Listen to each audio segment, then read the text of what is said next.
Good afternoon and welcome. I'm Neil Shapiro, member of the class of 80, proud father of the class of 23. Here's my better half. That's right. I'm Juju Chang. I am the other parent of our class of 23.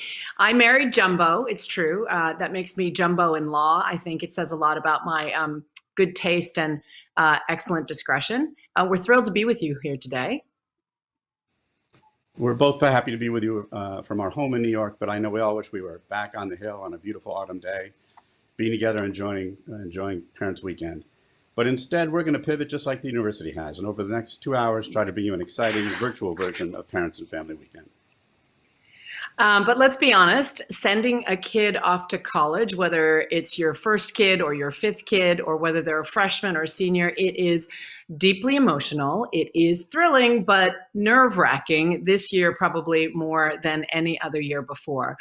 So I'm glad you tuned in because, like us, I'm sure you're looking for information because if your son's like ours, he's not very communicative. So we're trying to get a little information, a little reassurance today. Some of the segments that you're about to see have been pre-recorded in advance, but at the end of the program, we're going to have several Tufts staff members, faculty, to talk about your questions and your concerns.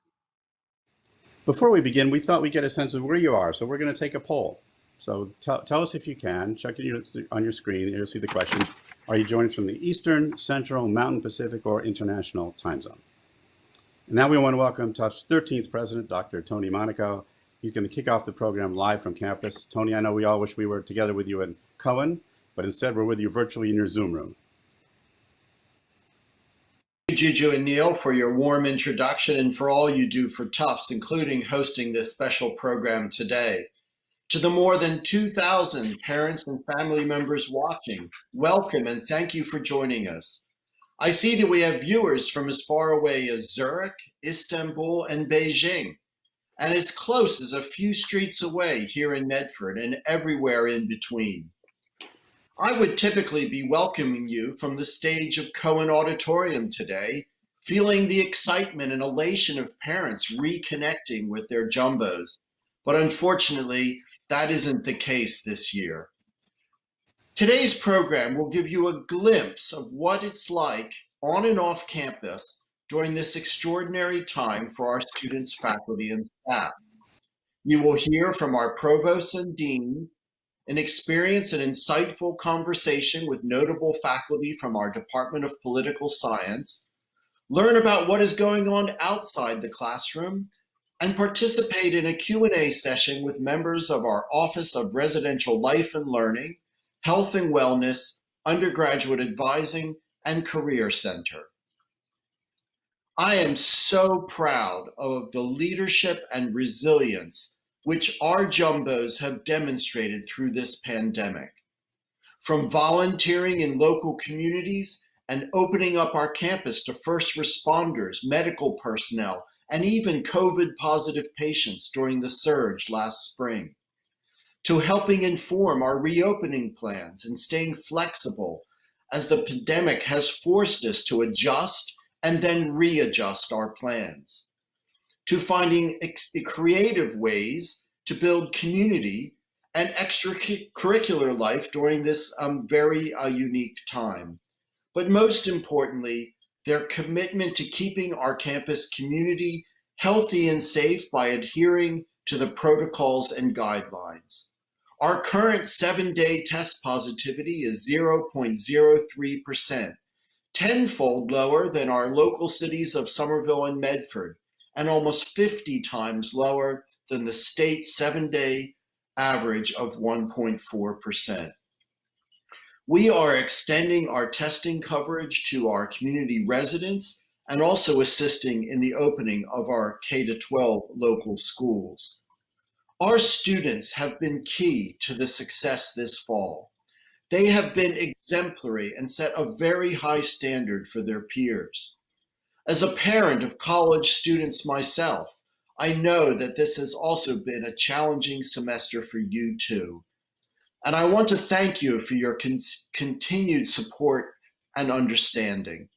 Once again, thank you for joining us today, and I look forward to welcoming you back to campus when it's safe for us to do that together once again. Enjoy the program.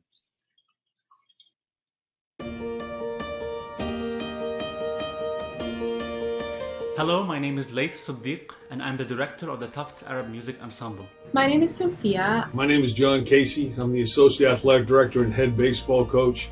Hey everyone, Gina DeSalvo here. Hi, my name is Don Megerly.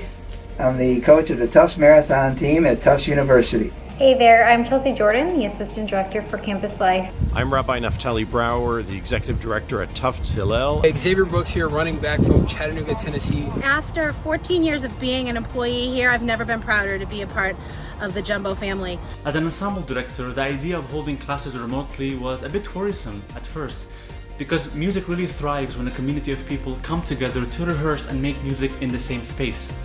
But nevertheless, the Tufts Music Department was really supportive in helping us find ways to adapt and keep the classes engaging and resourceful. I'm really happy about the studios that they have provided us with this semester to make sure that we get our work done and still have that studio experience and be in this location. So we had, of the 49 runners on the team, 35 signed up for the virtual marathon, and the amazing results, and not only did they complete it, but there was some rather courageous runs taking place. We have hired some amazing students this semester. This is such a big adjustment for everyone, and the students' word was to adjust to everything right away. The students I've encountered always talk about how much they love the food here at Carmichael, but most importantly, they always express their appreciation for the dining staff and all their hard work and efforts to make sure they're being fed in the safest way possible every day. One thing that our office is doing to help ensure that our students are still having a great experience this fall is operating some new software platforms. Jumbo Life is a student engagement platform. It is a one-stop shop for all things getting students engaged on campus and making sure that they're connecting with fellow Jumbos. Basically with everything going on in the world, everything has been a bit different, if not a lot different. So being able to come back out here and at least having a reduced football practice has really been good for guys' mental health, overall just happiness. One of the beautiful things that we have done, or the most challenging but at least at this moment more rewarding for me, is to convert our classroom into the digital platform. All the virtual learning, it has teaching me a lot, made me feel more proud of my class and see how as a community with this bigger challenges we can be closer with each other. I am working at the SMFA campus, and they've done quite a bit to make the students a welcoming experience here. They've added new studios to all the areas so students can have their own private studio and do their own work while still getting their education here at Tufts. I'm a part of the Middle East Research Group with the Institute for Global Leadership, and I had the opportunity to moderate a panel with two authors of a new book about Mohammed bin Salman in Saudi Arabia. We were still able to have this event, and I, as a student, was able to engage and learn and benefit from that experience, as well as having a great variety of students and onlookers from many geographic areas in the audience. As you can see, the biggest change in the fitness center this year is we've got barriers in place. This is allowing our students to take their masks off if they need it, and they can actually work out with the masks off and then put them right back on before they go about the rest of their daily activities. I'm really happy that Hillel is still open as a space that people can come and work in a safe way, so it's nice to be able to get a change of scenery. I'm very proud to say our coaches have stepped up to assist the university's case managers. Case managers support all of our students who wind up in quarantine or isolation due to the COVID-19 virus. But most importantly, our case managers are there to help the students understand someone here cares, and we're here to support all their needs. Things are different this year, but that has only meant that our student leaders have upped the ante. They've been incredibly creative and innovative, and we are open for business.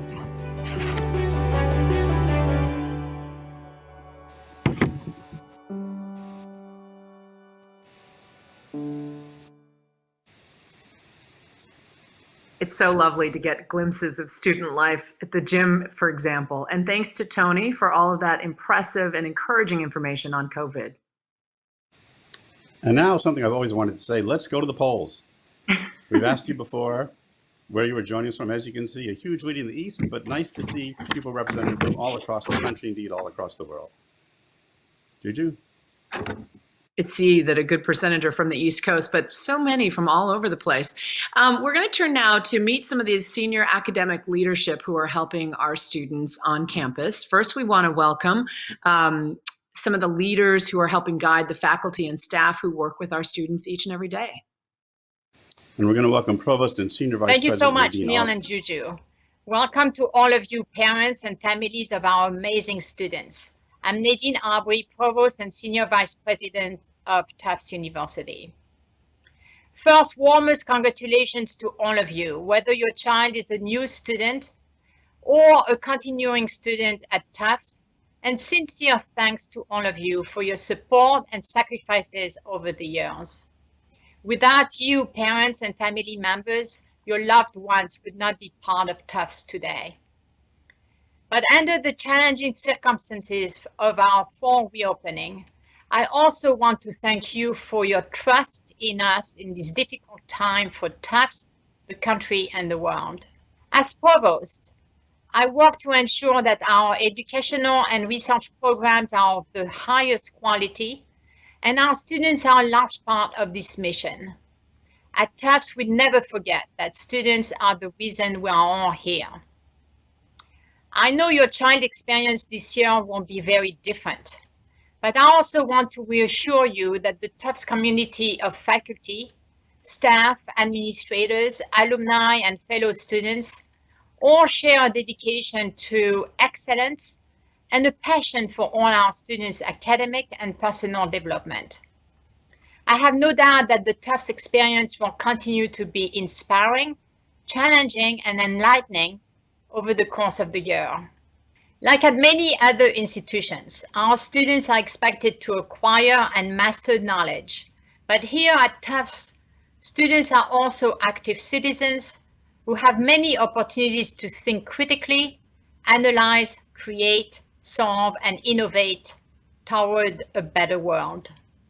Yes, they attend classes, but they also immerse themselves in civic engagement through our unique Tisch College, conduct research with our world-renowned faculty, bring ideas to reality through innovation and entrepreneurship at Tufts Gordon Institute, or take advantage of our interdisciplinary offerings in the humanities and the arts, as well as the sciences and engineering. Whichever form this takes, students at Tufts are well equipped with the knowledge and skills needed to solve the grand challenges the world faces. Please be patient as we together navigate this challenging time while offering our students an exceptional education, a Tufts education. Welcome again to our virtual Parents and Families program. It's now my pleasure to introduce our deans who are with us today, starting with Dean James Glazer, Dean of Arts and Sciences. Jim. Thank you, Nadine. I'm Jim Glazer. I'm the Dean of the School of Arts and Sciences. I'm a professor of political science, and I'm the proud father of 2 Tufts alums, both with liberal arts degrees and both out in the world doing really well. I'm really proud of them. I've been the dean here, the Dean of the School of Arts and Sciences for 6 years. I've been a dean for 18 years, and I've been a professor for 30 years. And I continue to teach. I'm teaching this semester. I'm teaching the Introductory American Politics course right now, and it continues to bring me great joy. And also makes it so that I'm doing the same thing that my faculty are doing. As Dean of the School of Arts and Sciences, I have 26 different departments, academic departments, and 10 interdisciplinary programs that are part of the school. And together with Dean Q, I'm responsible for all the units that serve your students. Student services, admissions, the library, student affairs, financial aid, career services, health services, and more. It's a great job. I am so proud to be part of Tufts. I've been able to grow my career here in a way that I never imagined possible. And I feel very, very lucky to be sitting in the seat that I'm in. Here we are at the beginning of the school year, the academic year, and I'm very, very excited about what's to come. As a university, you're only as good as your people. And we spend a full year recruiting and hiring new faculty, recruiting and bringing to campus new students. And I'm very, very excited to have them join the community and to see what they're going to bring to us. In arts and sciences, we've made big investments this year in areas such as cognitive and brain science, environmental studies, data science, the School of the Museum of Fine Arts at Tufts, and race, colonialism, and diaspora. The new faculty that we've hired, the new graduate students who are here, and of course the new undergraduates will make this a better place. We're also looking forward to watching the Cummings building come to life. It will house our math department, our economics department, and our computer science department.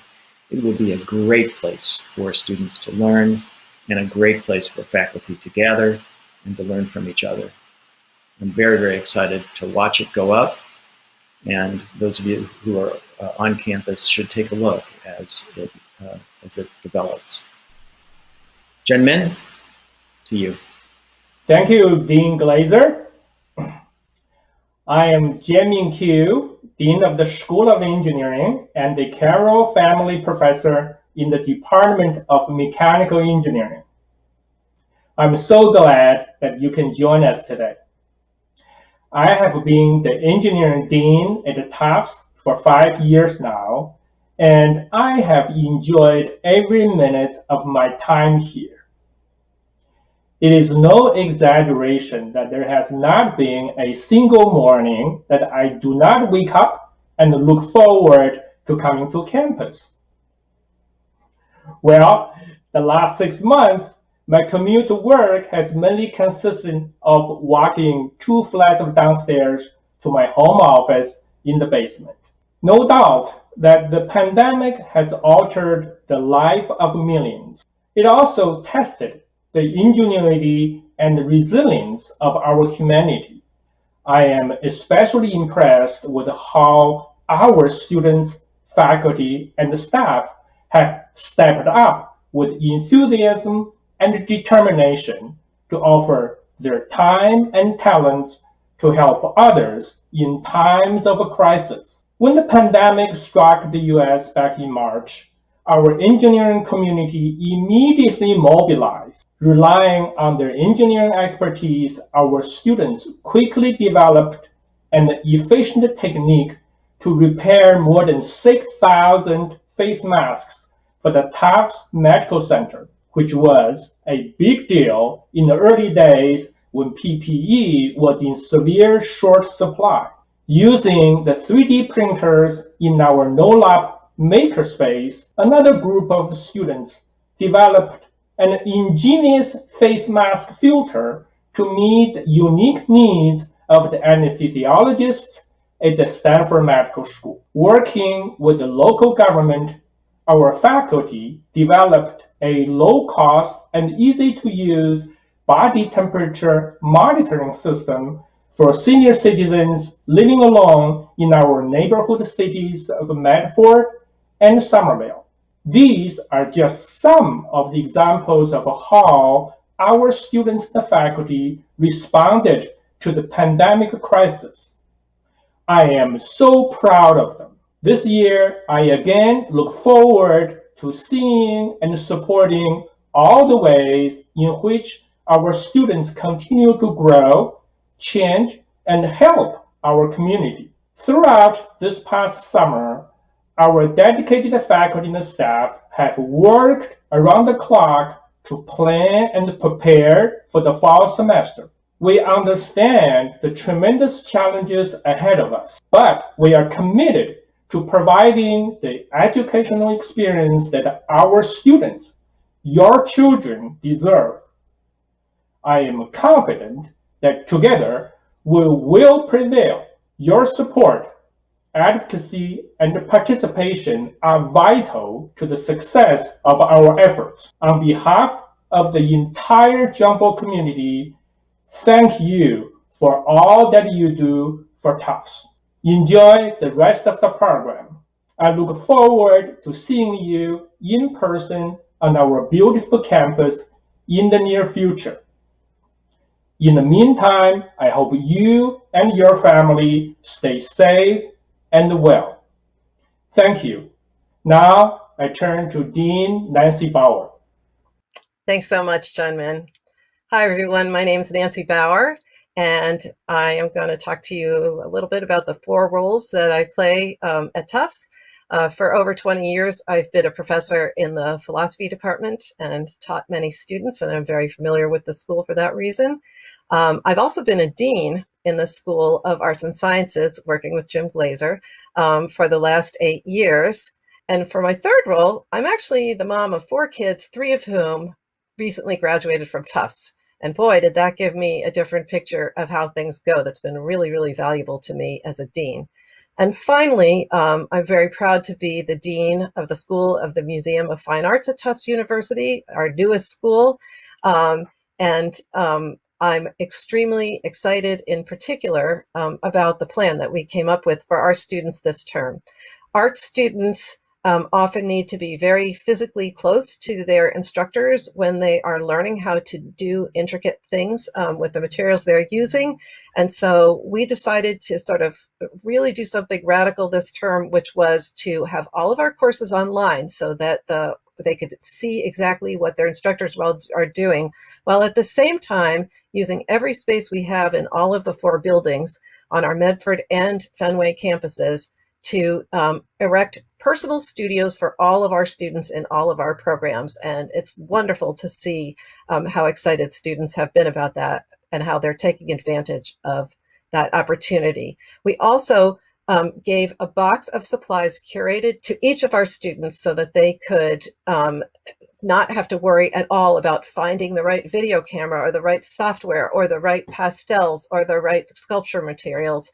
And we're extremely proud of our students and how they've been responding to the challenges that this semester has faced. Thanks, and I'm now very happy to turn things over to my colleague, Alan Solomont, the Dean of the Tisch College of Civic Life. Thank you, Nancy. So when people ask me how long I've been at Tufts University, I tell them more than 50 years. See, I graduated from Tufts in 1970. I've also been a member of the Board of Trustees, a visiting instructor, and most important, a parent of a daughter who was class of 2008. But today I am the Dean of the Jonathan M. Tisch College of Civic Life. Tisch College is the only university-wide college of its kind. And our mission is to influence the education of every student at Tufts, regardless of their field of study or their career path, so that they acquire the skills, the knowledge, and the values to be active citizens and to contribute to their communities, the nation, and the world. We provide a range of academic, experiential, and non-academic learning experiences. And despite the unusual and frankly difficult circumstances that we find ourselves in, all of us at Tisch College are excited about enriching your students' educational and civic experiences during this fall semester. First, we have an extraordinary lineup of speakers coming to campus this semester, all virtually, of course. We've already hosted the likes of Mayor Pete Buttigieg, Van Jones, and PBS White House correspondent Yamiche Elsindor, and we're looking forward to hearing from Congressman Adam Schiff, Professor Robert Putnam, Tufts alumnus Hank Azaria, and many more public figures and civic leaders. All of these events are offered virtually, and they're free to the entire Tufts community, including parents. So if you are interested, please go to our website, tischcollege.tufts.edu, and register. Because this is such an important election year, several of our speakers will focus on the 2020 elections. And Tisch College is pleased to support Jumbo Vote, a student-run effort to ensure that all students have safe and clear access to voting. Please remind your students to consult jumbovote.org for information about voting here in Medford or Somerville or back home. And finally, we are offering for the first time a freshman course on pathways to civic engagement.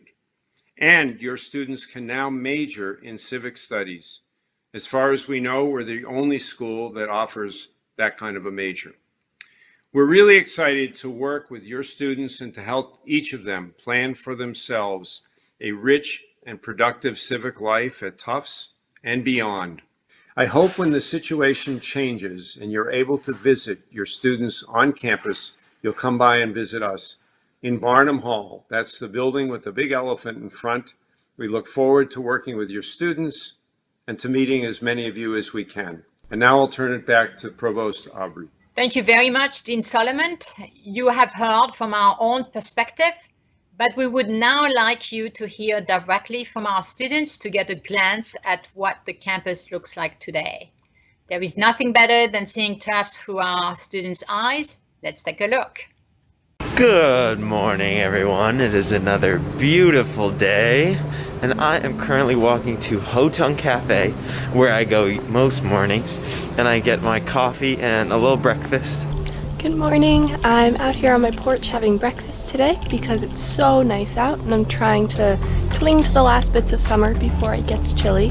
Hey guys, so I made it to the Preslon. This is my friend Kiara. We're about to have a socially distanced breakfast. It's beautiful, and we also happened to realize that there's a massive dog convention over there. Hi, so right now I'm sitting in my backyard, as you can see, while the warm weather still lasts, and I'm about to have a meeting. Oh, my dog came to have a meeting with me.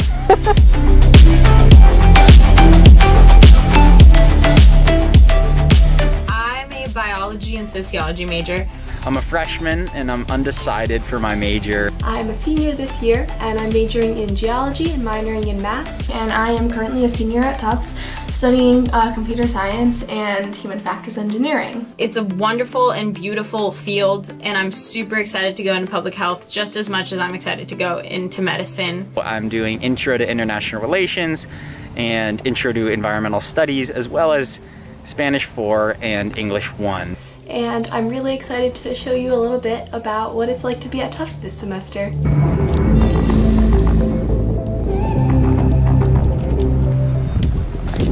Alright, now I'm going to get tested. I can't take the physical camera into the testing site, but I can show you guys all the area leading up to it. It's right next to Harleston Hall, so it's behind me. This semester, every Tufts student gets a COVID test about every 3 days. And then once we get the label, we do a self-administered nasal swab test, and then we put it in a little tube, and then put it in a box, and we leave the building, and the whole process takes about 2 minutes. It's so fast. Right now I'm in Comp 170, and that is a specialized class that you take a little bit down the line after Comp 11 and Comp 15. It's super fun. It's called Computational Theory. Hey guys, so I'm about to walk into my first class of the day. This is Jan and Carolyn. Thank you. So you can take a wipe and wipe. Here, I'll sit right behind you. These are marked. I feel bad because I'm whispering. So all these are marked so that you can sit and wipe them down. And then there's also asynchronous, so people are on Zoom. Alright, I found this spot to do my English class. It's nice and quiet.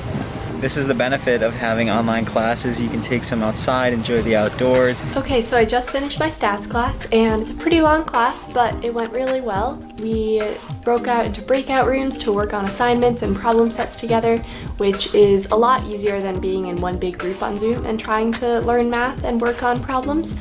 So that was really great, and professors in general have been doing a really good job at adapting to virtual classes.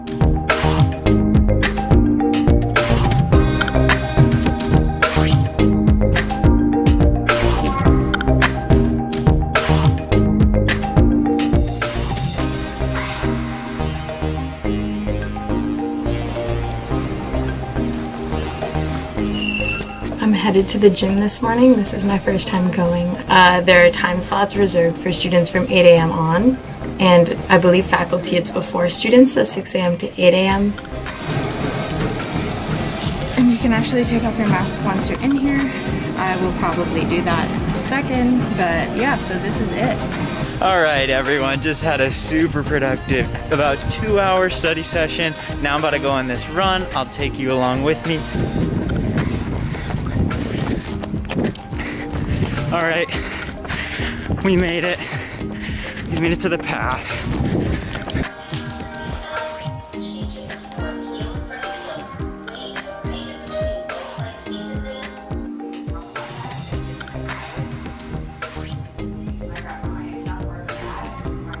All right, just grabbed my blanket and I'm gonna go for a picnic with some new people that I haven't met yet. I'm excited. I'm really excited about being on campus right now. Why are you excited about being on campus? Because even though we have to social distance. Here on the Pres Lawn, which is one of my favorite spots on campus to come hang out with friends. It's this huge, beautiful green space, and so many people come here to eat lunch, eat dinner, work on homework, to hammock, read, relax.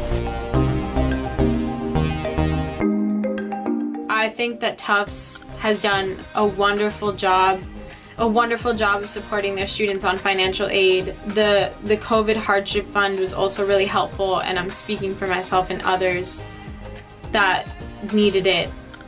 I'm proud to say that I'm a jumbo and that I will be graduating class of 2021 as a jumbo. And out into the world I will go soon, and I'm glad for what Tufts has given me and how Tufts has prepared me. So thank you guys for taking the time to listen to all of this and to see what my life really is like on a day-to-day during COVID. I'm sorry that you couldn't have seen it in a more normal time, but I hope that you can see that we're all chugging along and we've got support, we've got love, we've got friends, we've got safety. So thanks so much, guys.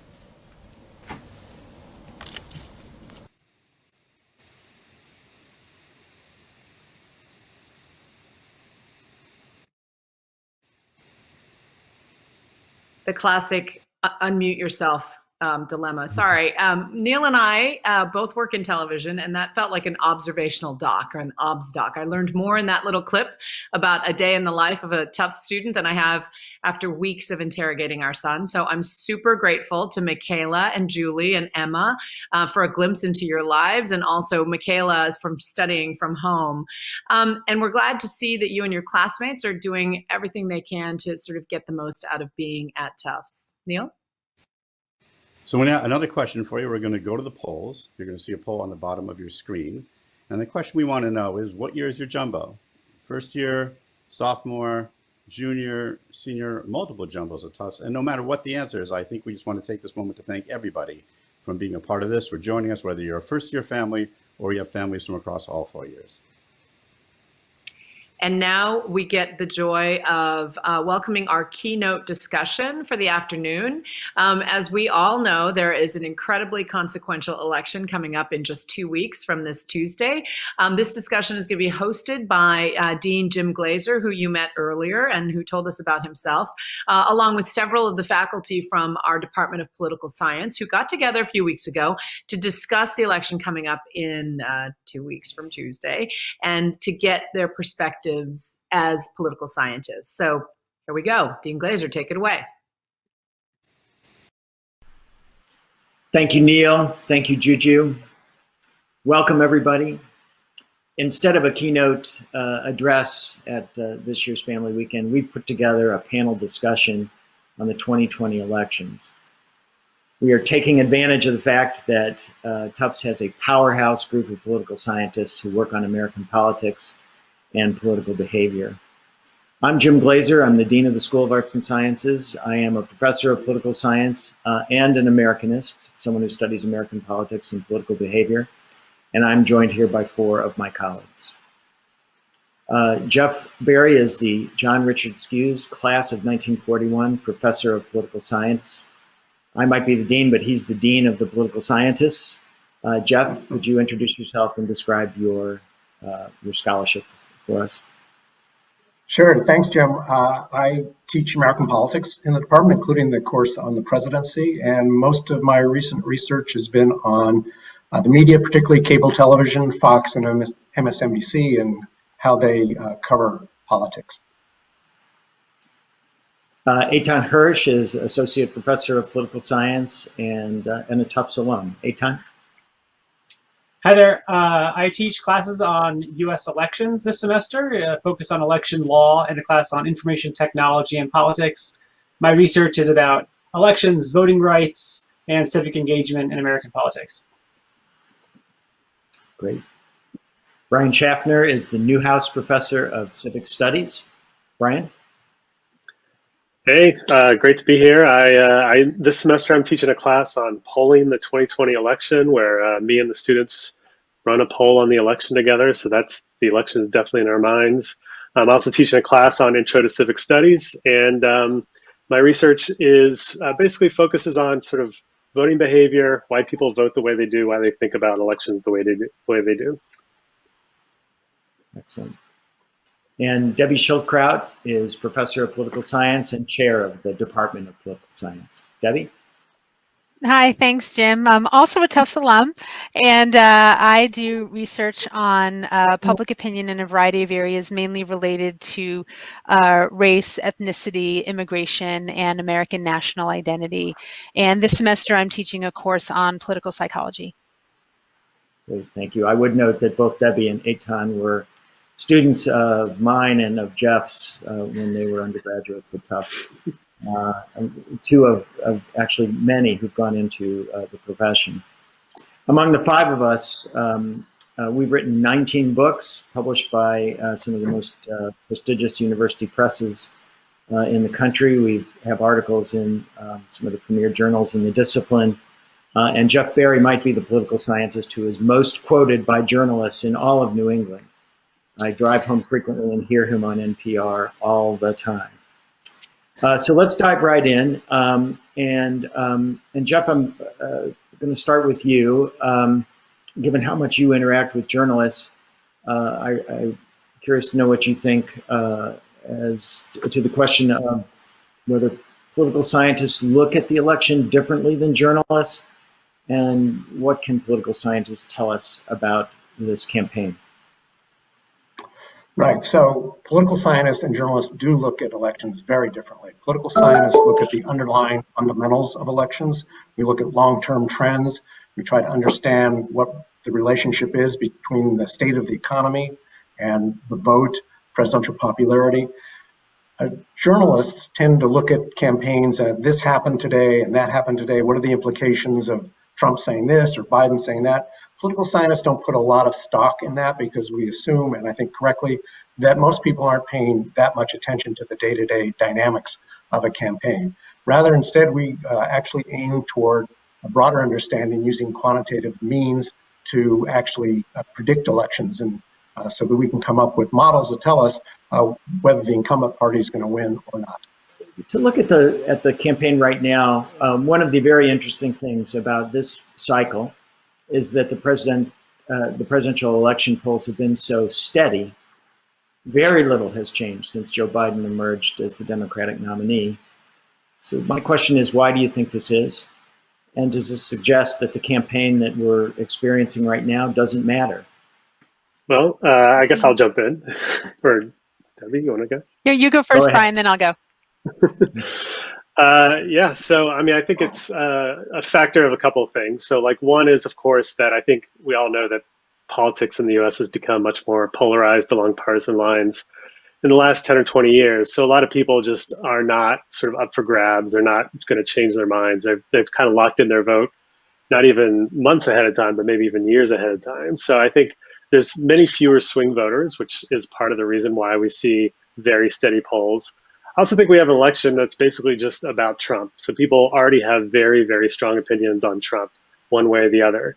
And I think, you know, part of what you see with the stability in this election is also what we saw, you know, during impeachment or during all the number of other scandals that happened during the first 3.5 years of Trump's term, which is people would always expect, okay, this is going to be the thing that sinks him. This is going to be the thing that sinks him. And nothing really sank his approval ratings. They basically just hovered around 40, 43% the whole time. And so it's not necessarily much of a surprise that now things that happened during the campaign also don't really matter much. People are kind of locked in for the most part. They either don't like Trump or they like Trump. And there's just not that many people who don't have an idea of which way they want to vote this year. Debbie, anything to add to that? Yeah, and in adding to that, I also want to say a little bit about the first question you proposed to Jeff, which is, in addition to everything that Brian just said, when people watch political news on TV, not only are they hearing journalists, they're also hearing a lot of pundits. And so what they would hear from political scientists differs from that in one important way, I think, is that we are much more comfortable with uncertainty than they are. And so when you hear a lot of political news, you hear a lot of certainty about how what happened today is going to lead to this particular consequence. And so your question about Trump and why attitudes about him are so stable and nothing really seems to matter. There are certainly the factors that Brian suggested, some of which are unique to Trump, some of which are about changes in parties over the years. And I think the truth is we don't really know whether this is a feature of American politics now or whether this, after Trump, will revert back to normal, where certain things that happen day to day might actually seem to move public opinion in a way they haven't been at this time. I think political scientists would be much more likely to tell you that we don't know the answer to that yet than a lot of what you see from journalists and pundits on TV. Back in the summer of 2019, the five of us went to Fenway Park to watch a Red Sox game, and we critiqued the various candidates. Now it's actually very interesting to look back on that conversation and to note who was correct in their prediction of who would emerge from that contest. Brian, thinking back to your comment about this really is an election about Donald Trump, does lead me to think about the question about whether Joe Biden that it really matters that it's Joe Biden, or would it have been different if Bernie Sanders or Elizabeth Warren or Mayor Pete, who visited Tufts last month, was the candidate? Does it really matter who is in that Democratic spot? Do you think Joe Biden was the best candidate for the Democrats to nominate from an electoral perspective? Could the contest have been different if one of the others had emerged? Yeah, it's a great question. I mean, obviously, we'll never know for sure. I think we had polling coming out in 2019 that suggested that Biden was the strongest candidate. So when you matched up Trump against Biden versus doing it against Warren, doing it against Sanders, Biden generally came out the best, especially in those sort of Midwestern swing states that I think we all knew were going to be critical in this election. So from that perspective, if you look at sort of the polling on this, you'd say, yeah, Biden was the right candidate. I think one of the things that I think is like really interesting about Biden is there's this old joke where Democrats talk about the fact that generic Democrat in a poll always does really well, and how come none of their actual candidates ever do as well as generic Democrat. And if ever you were going to nominate generic Democrat, I think it was Joe Biden. He's just sort of like most people, I think, have a hard time working up really strong feelings about him on either side. And I think that probably does help him a bit with some of the some voters who I think in 2016 did not like Trump, but also really did not like Clinton, and therefore found it easier to vote for Trump. Biden is the candidate the Republicans least wanted to run against. Remember that the phone call to the Prime Minister of the Ukraine was to find dirt on Biden. They wanted to run against Elizabeth Warren, and they didn't get what they wanted. I would just add that, a lot of the fight during the primary about this on the Democratic side was between basically whether you want to have a mobilization strategy, which gets people excited about a candidate with stronger progressive positions, or a persuasion strategy where you go to the middle. I think we are seeing, similar to what Brian had said, Biden doesn't get that many people excited. I just polled my US elections class. I have 55 students. Almost none of them are engaging in any kind of volunteerism for Biden, which is very different than, say, during the Obama years. I actually just gave a talk this morning to a student group at another university I won't name, but basically at that university, the Student Democratic Club is essentially protesting. I mean, we know across the whole country, students and people who generally fill volunteer roles on the younger side voted overwhelmingly for Bernie Sanders, and they probably are not going to be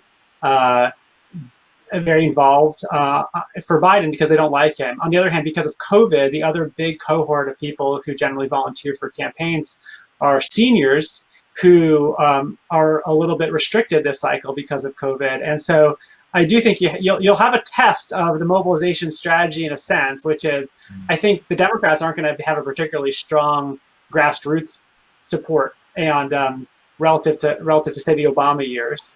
But they might make up for it by, not turning away people in the middle. So, that's sort of still the big question, and we'll never know the real answer to it. But it is kind of stunning to see at least the students, around campus or in other universities, they didn't like Biden, they don't like Biden, and they're not going to go work for him. So, it really depends on the people who do like Biden to fill those roles as donors and volunteers. But they are going to vote for him. They'll hold their nose. But they're not going to vote for him, right? I mean, they're not going to vote for Donald Trump. Right. I'll say that, when we talk about this mobilization versus persuasion, I think right after 2016, I was probably more sort of in the camp of thinking that mobilization was what hurt Democrats in 2016. But I've definitely been convinced by the evidence that both I've looked at, but also like other people have looked at since that election, that really, yes, and it's such a close election, both mattered, but I think persuasion was probably a much bigger deal. Me and a couple of collaborators wrote this article in the New York Times called "The Missing Obama Millions," and where did they go? Well, some of them didn't vote, but even more of them voted for Trump. And if someone does or doesn't vote, that's a change of one vote on the margin. When somebody switches sides, that's 2 votes on the margin. That's a much bigger effect. And so you take a big number who were switching sides and multiply that by 2, and I think it was probably the bigger deal in 2016. Donald Trump has been behind pretty much for the past 6 months. The polls have been very steady, as we've noted. Is there anything that could change the dynamic of this election in the last couple of weeks? Is there an October surprise that you think could pop up and change this dynamic? Yeah, Eitan. The 2 obvious things I think are, one, Biden is a very old candidate, and so he might perform pretty badly in the debates. It's a chance of that, and it might give people a second look at Trump. I mean, the biggest thing is the trajectory of the virus. A lot can change in the next 4 weeks that potentially could favor Trump. I think, all parents of young kids will know that, we're in a terrible situation with school districts, and it's not clear who voters are going to blame for that. It's in part, you might think they'll blame the incumbent president for not doing more, but there might be a lot of anger against teachers unions and their Democratic allies who have been overly restrictive in the minds of some voters. And depending on how that's framed and what the trajectory of the virus is the next few weeks, I think there's a good chance we could see pretty dramatic change in the fortunes of President Trump. So when you ask if there could be some October surprise, the point that comes to my mind immediately is that if 2020, honestly, if the last 4 years have taught us anything, it's that it's illustrated to us the limits of our imagination. I don't think any of us would have imagined where we are right now as a country. So yes, surprises are possible and probably inevitable, but what exactly they will be are things that we may not even be able to conceive of right now. Yeah. One likely surprise, Jim, is that there will be an announcement about a vaccine toward end of October, if not before. One thing that's different in this election, though, in terms of an October surprise, is by mid-October, close to half the electorate may have voted already. Tens of millions of ballots have already been mailed. By the second week in September, looking back, people were already voting in North Carolina. So the closer we get to Election Day, the fewer voters that are actually left out there. Yeah, that's a really good point. I will say that my favorite newspaper headline is "Surprise Expected in Maine Caucuses." And the idea that we're expecting a surprise is kind of an interesting one to me. But I do tend to think that we will see an attempt at a surprise. We've certainly seen some unveiling of big and important things in the past several weeks and months, including in the Middle East. But again, they haven't moved anything. A scandal or a disaster to anybody else has not moved the poll numbers, and these big unveiling of big policies or breakthroughs in the Middle East or elsewhere haven't either. So it really is kind of a remarkable election season in how steady this has all been. Can I just say one thing that you were talking about political science, look at elections, Jim, is that political scientists are very respectful of voters, and that we assume, or we think we have evidence, that voters vote the way they do for a reason. They are not fickle. They don't jump around very much. Some do switch from election to election, as Brian indicated, but most vote the same way all the time, and they have deeply felt beliefs. And what happens in the last few days of the campaign, if things are very close, yeah, that can make a difference, but most likely won't. Yeah, and Brian? Just to hedge a little bit. I mean, on one hand, I see a straight line in the polls, and I just assume, well, I can continue drawing that straight line, and that'll be the outcome. And if we think, okay, right now Biden's ahead by 7 or 8 points, we think maybe automatically, well, that's a lot of narrowing that would have to happen. But actually, because of the Electoral College, it doesn't have to narrow by more than maybe 4 points. I think a lot of the simulations I've seen for this year suggest that Biden really needs to win the popular vote by maybe 3.5% in order to basically do better than a 50-50 chance of winning the Electoral College. So when you start thinking that way, well, it's actually, pretty reasonable to think, okay, it's definitely plausible that that margin could shrink, from 7 or 8 points to, 3 or 4 or 5 points, and in that case, you're getting close to a coin flip election. We live in Massachusetts. Everybody around us on a college campus does tend to be left of center. Not everybody, but many. And there is some nervousness, particularly some post-traumatic syndrome from 2016. Brian, from what you say, there's reason to be worried. Is that correct? I mean, of course, on one hand, you look at the polls and the trends and you say, wow, it's hard to imagine all of a sudden it's going to start fluctuating in a way that it just hasn't fluctuated all year long. But, we generally see some tightening closer to election day and pretty much any campaign. There's, I think if you look at the polls right now, I think, you'd say it's something like 50-43. And, so there's 7% out there that are maybe thinking about a third party, or maybe they come back to Trump, and all of a sudden, again, you're getting closer to that margin where, I'd be very confident in saying right now that Trump will not win the popular vote. But, it definitely could get close enough where the Electoral College is, very much up for grabs.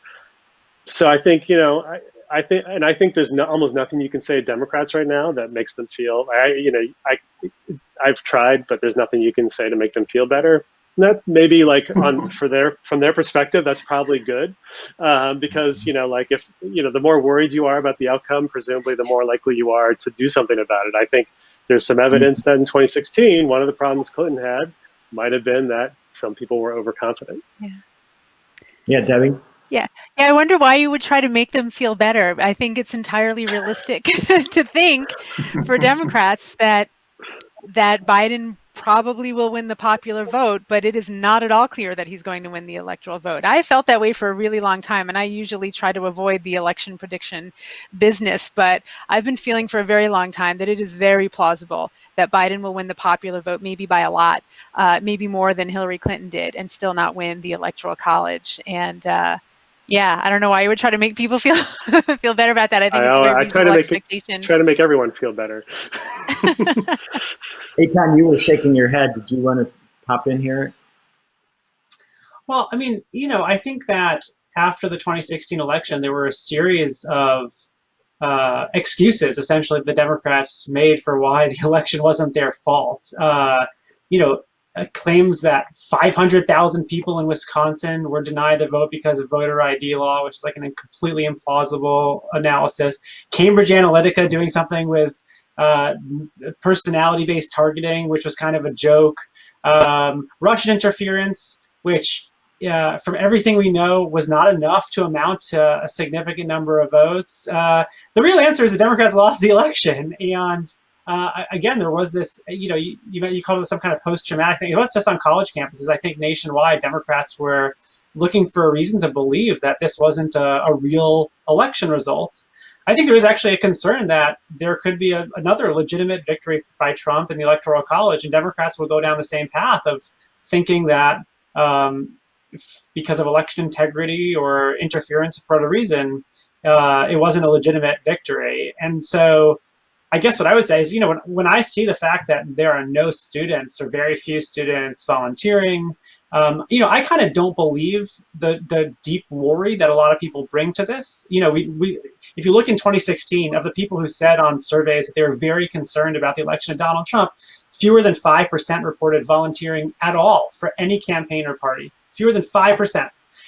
And so, what does that mean? People are really worried, but don't do anything. Maybe it means they're not so worried. I think after 2016, you look at much higher volunteerism, particularly among women on the Democratic side, creating groups like Indivisible.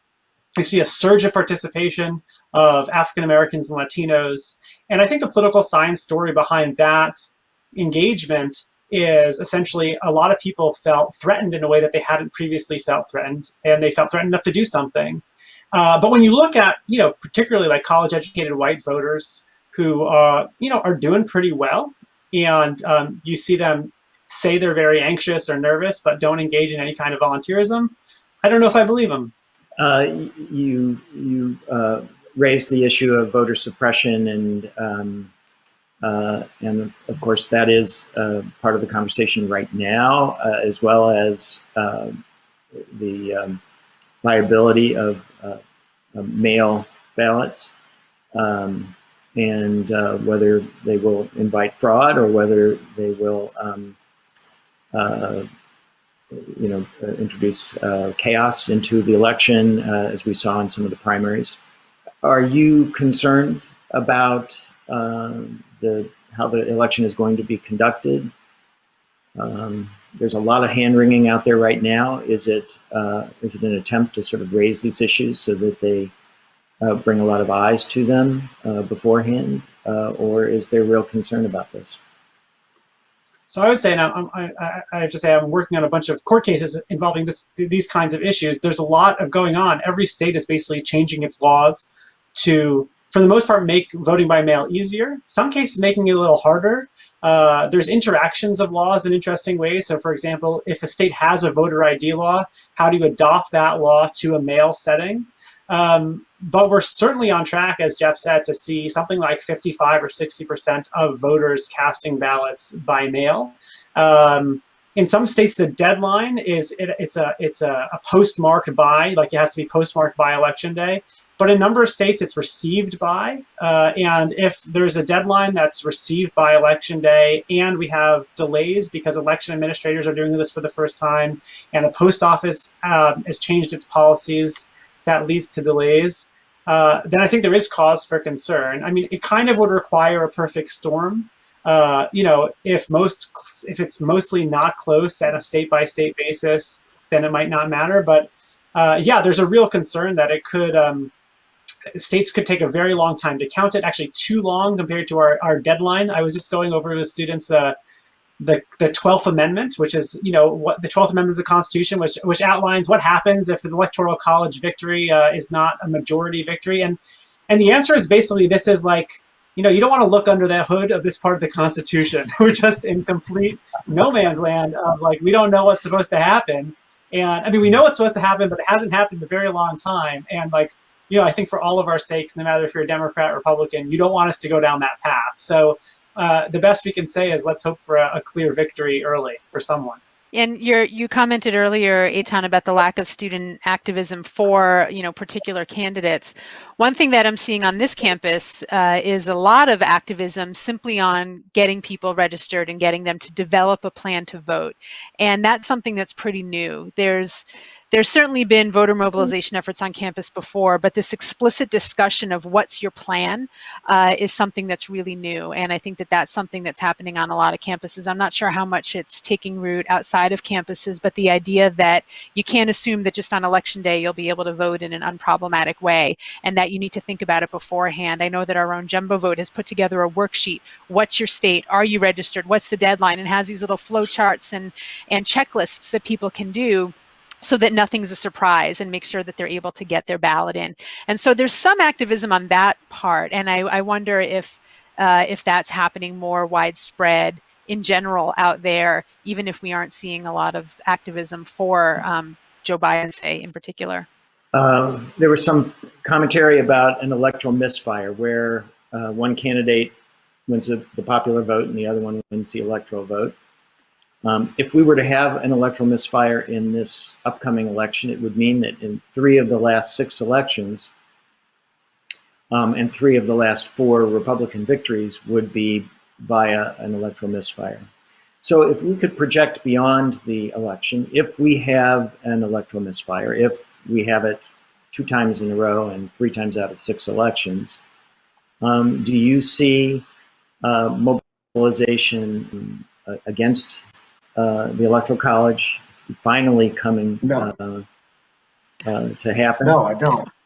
It's just too difficult. You know, after Trump's election where he didn't, get a majority of the vote, nothing happened in terms of an effort to change the Constitution. It's just so difficult. You need 3/4 of the states, 2/3 of the Congress, and a lot of the small states, particularly small Republican states, do not want the Electoral College changed. They feel they have more impact because of the Electoral College. So if it happens again, we're just going to see consistency and people are just going to throw their hands up. Yeah, a number of states have voted for this interstate compact, it's called, National Popular Interstate Compact. Only Democratic states really have voted for it, which would essentially give the majority winner all the Electoral College votes.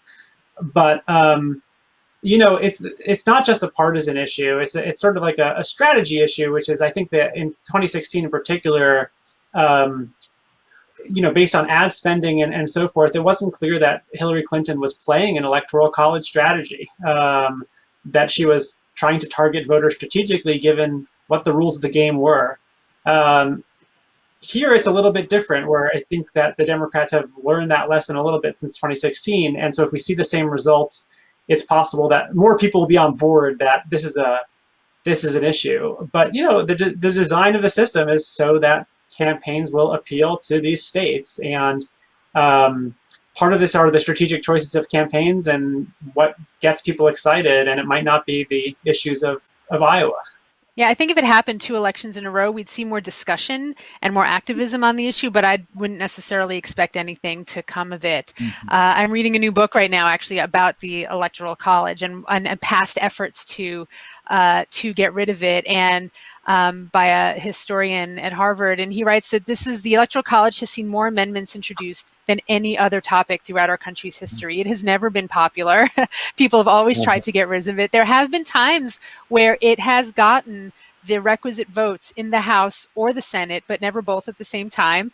For the reasons that Jeff suggested, I think there'd be more discussion, but I wouldn't necessarily expect that discussion to amount to actual change. Let's talk about another possible outcome here, which is that Joe Biden wins. Right now, Donald Trump has suggested that he might not accept that. Is that bluster, or do you think there's anything real behind that? And do you have any concern about that? Do we have to predict what Trump does? I don't think political scientists are trained for that kind of task. But so setting aside what Trump does, I think I strangely still have sort of faith. I think Donald Trump can only do so much on his own. I think, whatever Donald Trump tries to do, I do have faith that, most of the Republican elected officials would not sort of go down a road with him of sort of, basically saying he won an election that he clearly lost. So my worry is sort of probably the one that I think Eitan is alluding to, which is that we have sort of unclear outcomes in several states for several weeks, which allows everything to be so muddled that, you know, by the time we do have an outcome, people can sort of claim that it was fraudulent in either direction. But in terms of like, you know, Trump, trying to sort of come out and cause a controversy over a very clear outcome, I'd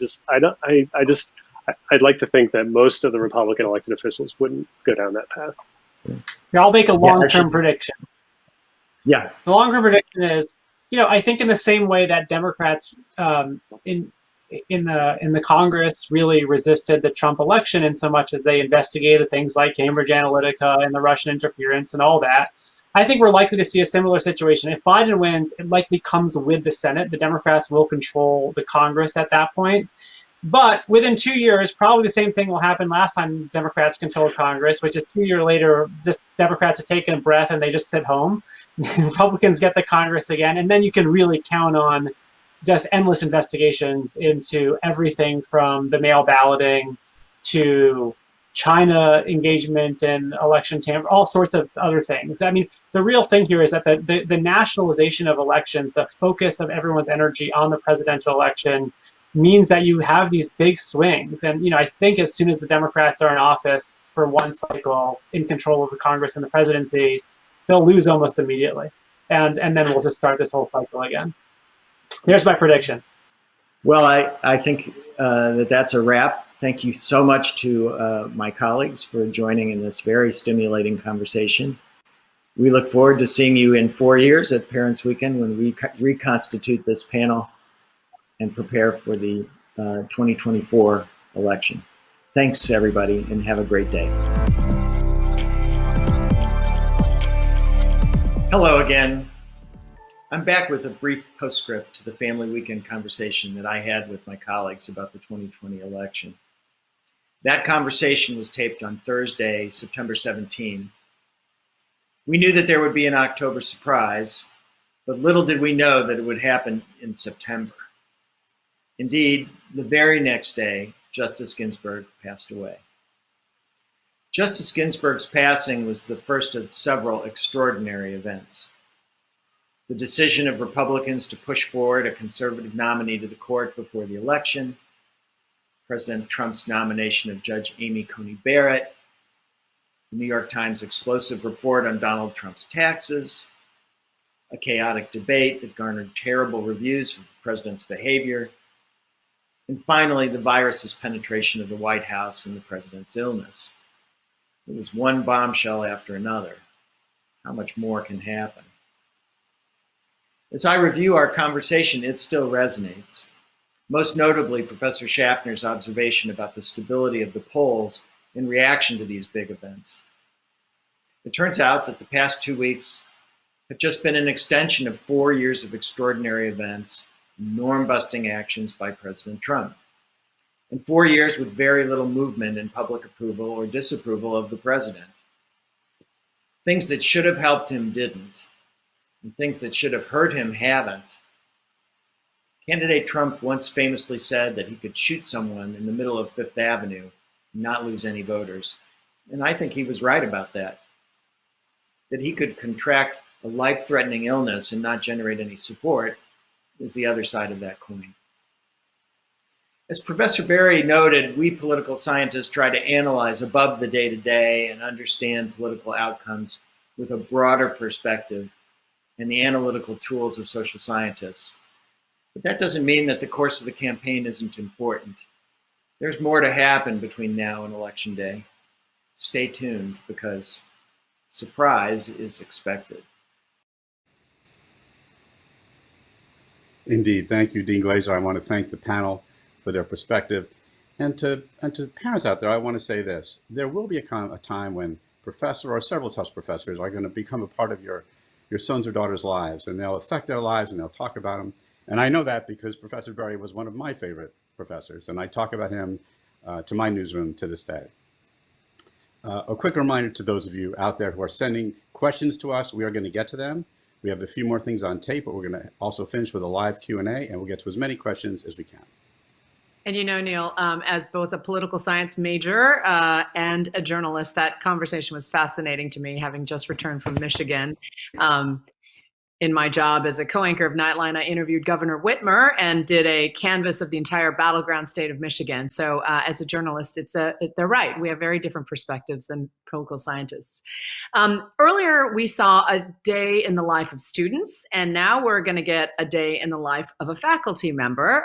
We also wanted to share how thoughtful and passionate the faculty are in engaging with teaching and with research and with our students day in and day out. Chris Swan is Associate Professor of Civil and Environmental Engineering at Tufts, but he also wears many other hats, right, Neil? Indeed, that's right. Professor Swan also serves as the Dean of Undergraduate Education for the School of Engineering, as faculty liaison with the Tisch School of Civic Life, and as an adjunct associate professor in the Department of Education in the School of Arts and Sciences. And besides all of that, he's also a parent of 2 recent graduates at Tufts. We asked him to share some of his time with us to see how the faculty are embracing this semester's challenges and opportunities. Hi, my name is Chris Swan. I'm currently the Dean of Undergraduate Education for the School of Engineering. I'm also a faculty member in the Department of Civil and Environmental Engineering.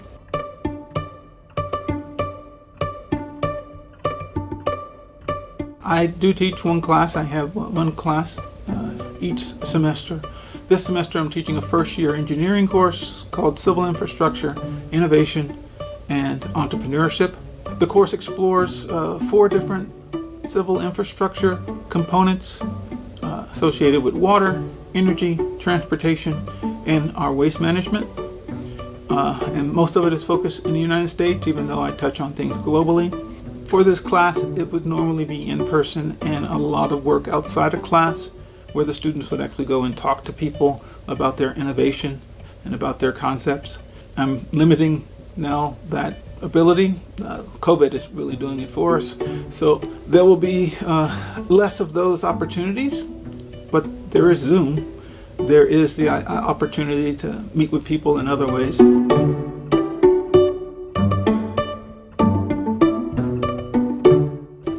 I teach a course with a lot of hands-on opportunities. We're going to be making concrete in the class.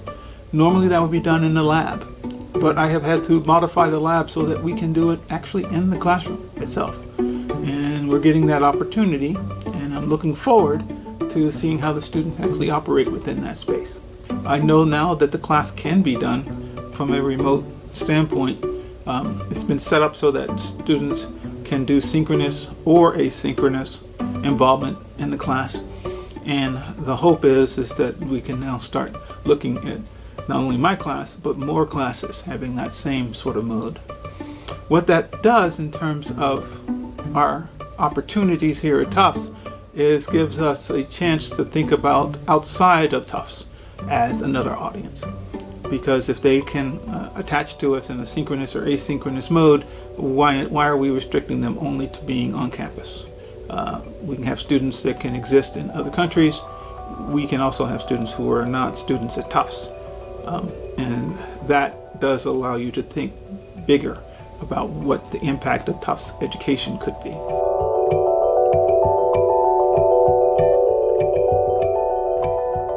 I can say that what I do is not, it's an interesting area for me. As with all research, it may not be interesting to everyone.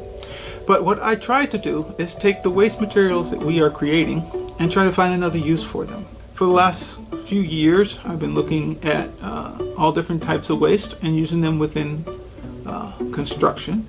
But one of the things that we did was we took some waste from plastics. So we have a significant plastic waste issue. We also have coal ash. And so fly ash, which escapes from the flues of coal burning utilities, which at one time 50% of the power in the United States was from coal burning. And while it has significantly reduced, it is still a major component of our energy. We want to take those 2 waste streams that are created and combine them together. We created a synthetic aggregate that consists of those 2 materials. So I have it right here. So Synthetic lightweight aggregate, or SLA, is the material that we have created. And just to show it in terms of what it looks like, that's it. It's basically a black sand and gravel.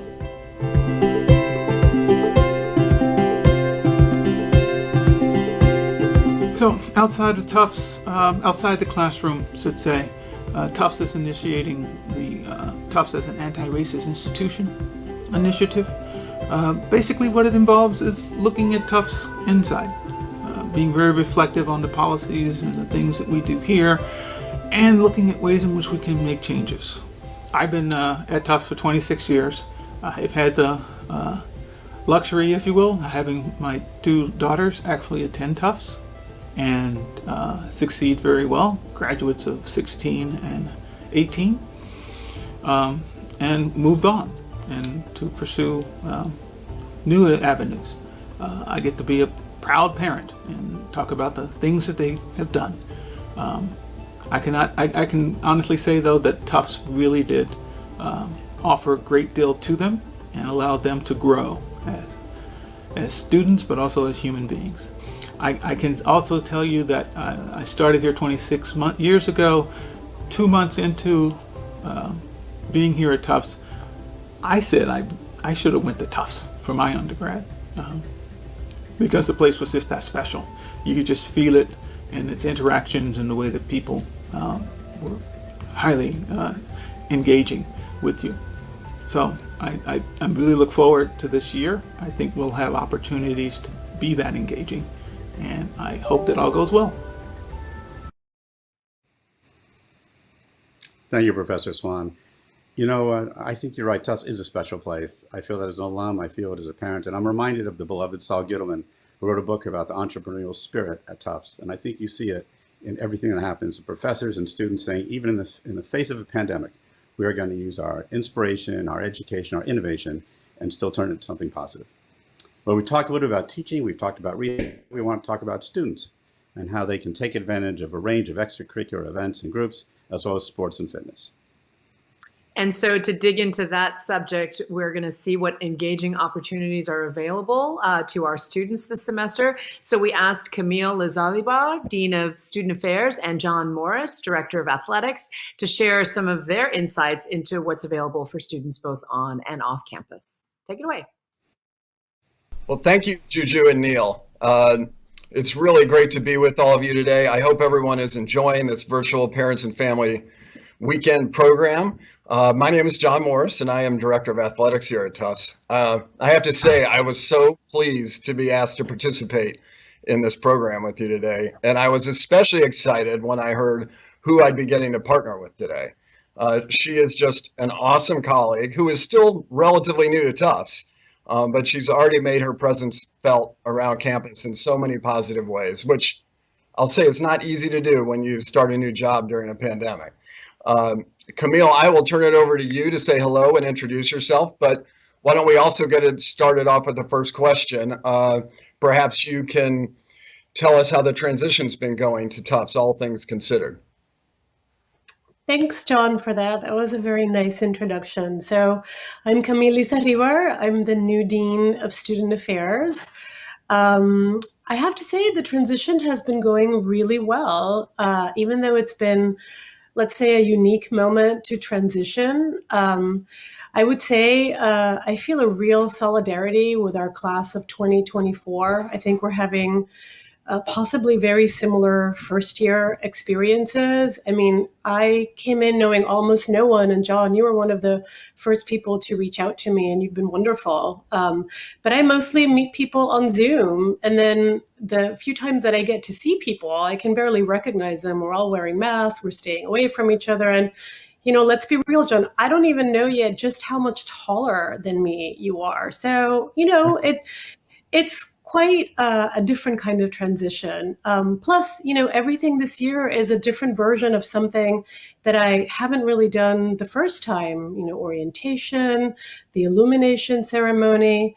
I have to say, though, everyone's been really amazing. I mean, colleagues, faculty, students, everybody I've been meeting has just been really kind and helpful. And, you know, we're all in this together, and we're going to have to make the most of it, because that's what we do. So, but let me ask you, John. I mean, I know that the fitness center is open, and I know that so are some of our outdoor athletic spaces. So are students staying active? And where are things right now with student recreation and wellness?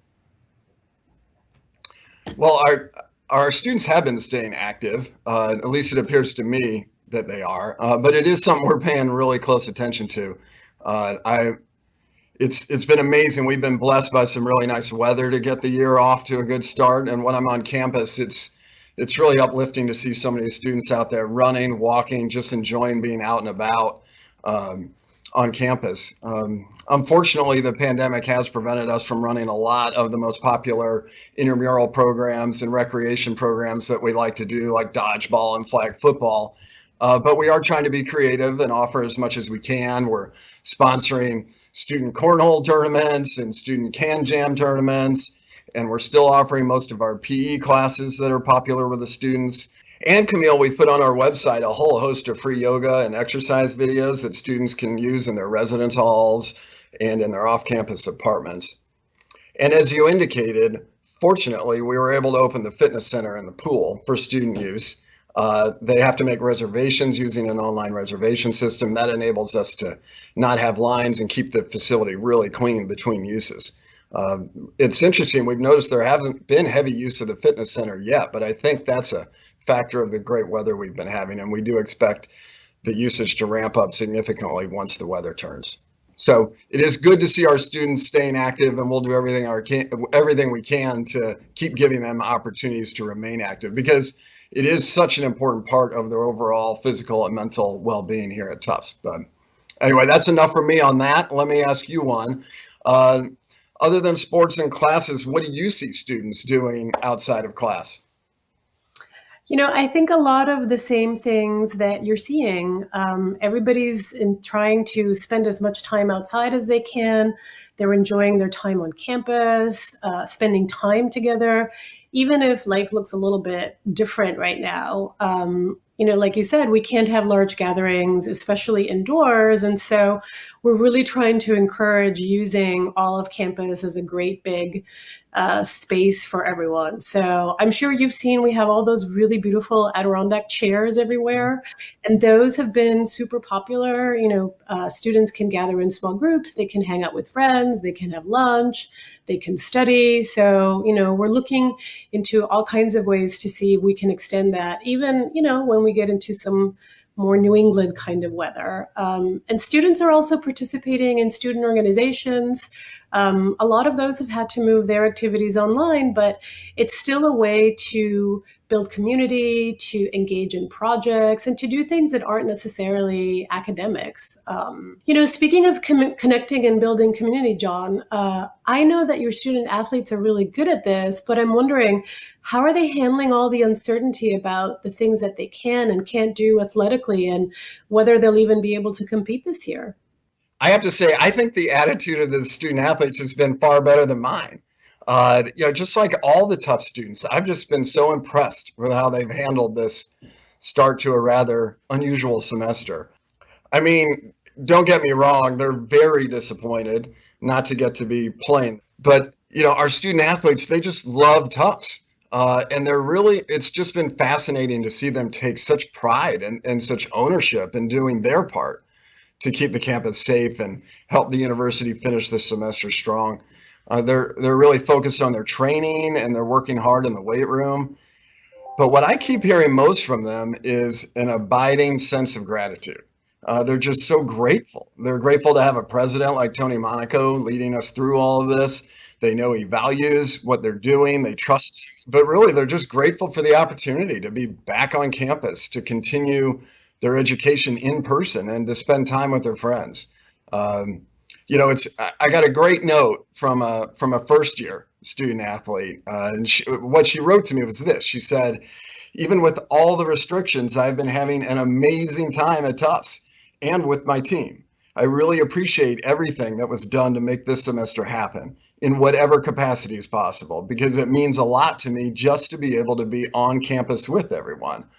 And that just, that's awesome. It tells me the students are just happy and grateful to be here at Tufts. Well, Camille, I know it's also been challenging for student life, just like athletics, to manage all the uncertainties and public health guidelines. With all that, what kind of programming has your office developed for the students? Well, like you said, John, I mean, it has been really challenging, but this has given us a chance to be really, really creative, to think outside the box. And so Campus Life has been working really hard to offer students other options for socializing, for de-stressing, and even just to do something a little bit different during the day. I mean, we had, for example, we have these grab and go events. And so you can stop by, you can pick something up to mark a specific day. Last week, there was National Elephant Day. And so we had grab and go where students could come by, they could grab a bag of elephant cookies, and, small things like that, something to just brighten up their day. We've also had a lot of our big group programming has had to move online, but all of those things are still happening so students can participate. So for example, our film series is fully online right now. And there are also a lot of other groups on campus that are doing programming. So the identity houses continue to offer programming. They've had online gatherings, they've had retreats. TUSC, which is the Tufts Student Government, they've come up with really great events.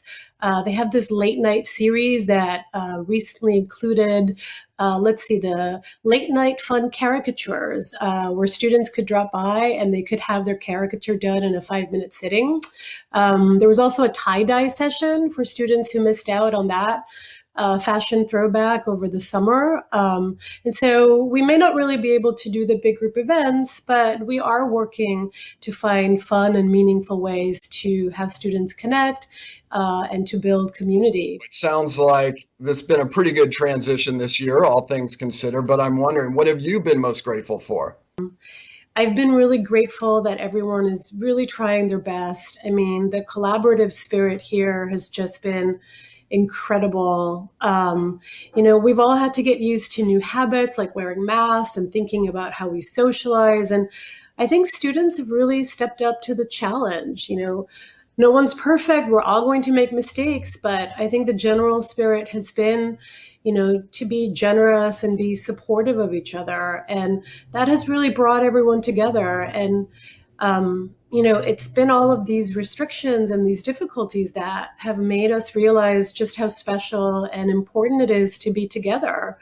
And I think I'm most grateful to see how, staff and students and faculty have all come together this way for a kind of common good. And that's been really, truly wonderful. That reminds me, John, I know that your staff has been an amazing support in general to all of the work that my office has been doing. And so I'm hoping you don't mind sharing what your coaches have been up to this fall.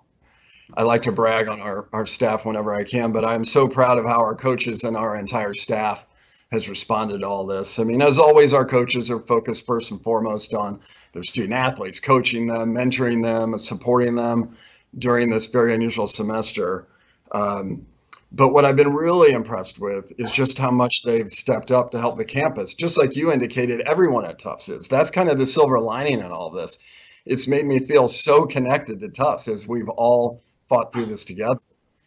Since March, the 2 questions I've gotten the most from our coaches and staff is, when do you think we'll be able to compete? But then the other one is, how can we help the university? How can we help all the students? And I'm just so proud. Our coaches have volunteered a ton of hours to help housing and residential life with the arrival testing, a ton of hours to help dining services with getting all the students acclimated to the new dining protocols. But perhaps most significantly was the partnership with your office.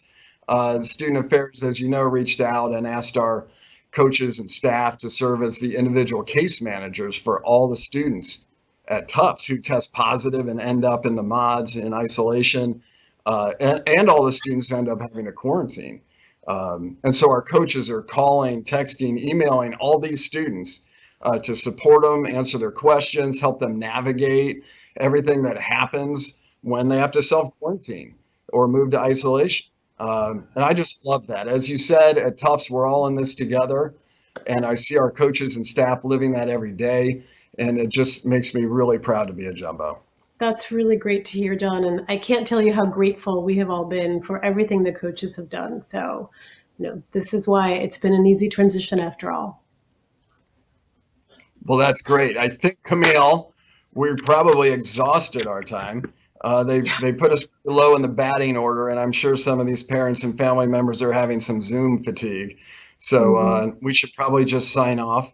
But on behalf of Camille, just want to say how grateful we both are to have your students here at Tufts, and how grateful we are to have gotten to spend a few minutes with you. Enjoy the rest of the program. John and Camille, we're indeed grateful to you. We're running out of time. We want to get to the live Q&A section. We've invited several Tufts staff members to join us to answer some of your questions. But this is not the end of the game. This is what we call batting cleanup, right? This is the grand finale that we're heading into, and we want to thank everyone for previously submitting questions. We're getting a lot of questions. We're collating them. We're going to try to get to as many as we can. If we don't get to yours specifically, look either on the Tufts COVID Facts FAQ page, or hopefully we'll answer some of these questions in the weeks to come. And if you have a question now, you can just enter it below the video player. So Neil, you want to introduce our live panel? Absolutely. Joining us today are Michelle Bowdler, Executive Director of Health and Wellness Services, Robin Olinsky, Associate Dean, Undergraduate Advising, Josh Hartman, Director of Residential Life and Learning, and Chris DeFranzo, Associate Director, Tufts Career Services and Director of Tufts Finance Initiative. Thank you all for joining us. We have so many questions. Let me get to the first. It's about advising, and it's for Robin. How do advising staff and faculty work proactively to support students, and what happens if my student really needs to talk with someone but isn't connecting with the resources? Sure, thank you. I think one of the biggest challenges in students transitioning to college is helping them understand what resources are available and how they can access them.